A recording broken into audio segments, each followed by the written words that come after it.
And as a student of philosophy, you see, Tantra is not taught in philosophy departments. But would like to ask you, like, why should Tantra be called a philosophy and not just something of a ritual practice? Because the common idea of people is Tantra is something more theological or esoteric, but not something philosophical. So this is the first question, that why should it be called a philosophy? It depends how we define the category philosophy. These days, you have a fashion philosophy. So we can use the term philosophy in a very loose sense. Or we can use in very strict term, like if you go to European Enlightenment or European philosophers, and you would find them saying philosophy is through and through Greek, or philosophy is European.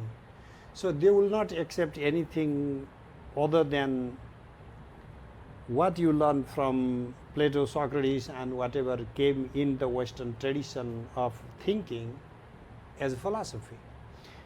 But the bigger problem, number one, philosophy itself is a vague word, and when we are using philosophy to integrate subjects like Nyaya or Vedanta, and someone reads Tantric literature and he is going to have a problem. I will have problem too, because we should not rush into making everything philosophy or everything theology, So we have to be very careful. So then we need to go back to Tantra. What do we even understand by the word Tantra? So broadly, we have these agamas, 64 agamas. Broadly, we are calling them Tantras. And you have even these Ashwakranta groups and Rathakranta groups, and many of these Tantras, composed in much later times, are focused on the occult, focused on black magic, and focused on some sadhana or the other, mostly for mundane reasons. And when you try to make the whole Tantra philosophy, I would have an issue. But does that mean that many of the texts, like from the Siddhanta agamas themselves, whether Matanga Parameshwara or Mrigenda Tantra, particularly the agamas with the Jnana section, like Devi Kalottara agama, would they fit into what we call philosophy? I would say yes.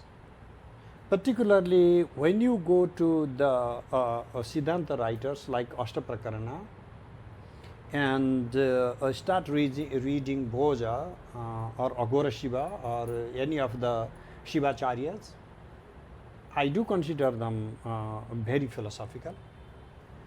And you want to go to the Trika from its birth, like with the Shivadrishti of Somananda or Utpala's Ishvara Prativigya, Abhinavagupta's works.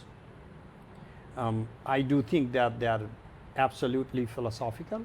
But again, the modern distinction of what amounts to philosophy is a big problem. You go to Western departments of philosophy, and even the philosophers would have no agreement to what other colleagues are doing is actually philosophy or not. Because the analytical philosophers would not like to consider continental philosophy as actual philosophy. You see? So, and is the Tantraloka, let's cut down to the chase, like come to Tantraloka of Abhinavagupta. Can we consider this a philosophy? Read chapter 3 of Tantraloka. And how can you say this is not philosophical, but a phenomenology of spirit by Hegel is philosophical? But then, like also chapter 5, for example, and then read chapter like 29 or others, where there is so much of focus on ritual, and then just because it's inside Tantraloka and because you like to make it a part of philosophy does not mean that it fits within a broader rubric of the literature that we call philosophy. So therefore, we should not be so hasty in appropriating some Western terminology and trying to either fit in whole scale of our text into their rubric or throw the whole thing out. Because we have to be critical and fair and objective. And in that we'll find some of the issues. Therefore, I'm all for the issues. What are the questions? So what questions should a philosopher ask? So there are some questions that these books try to answer that are very philosophical, but maybe not all the questions. And some questions may belong to the issue of theology, but again, most of them do not. So therefore, we have to always be reflective, go back to what is said in the text, and be fair, be fair-minded. And then we'll see that we'll see a new path opening to what extent these texts or traditions give answer to philosophical questions, and to what extent they do not answer purely philosophical questions. So I ask you to rather focus on the particular questions, these texts, and even the chapters, rather than just a whole text, because a whole text may not actually focus on philosophical questions.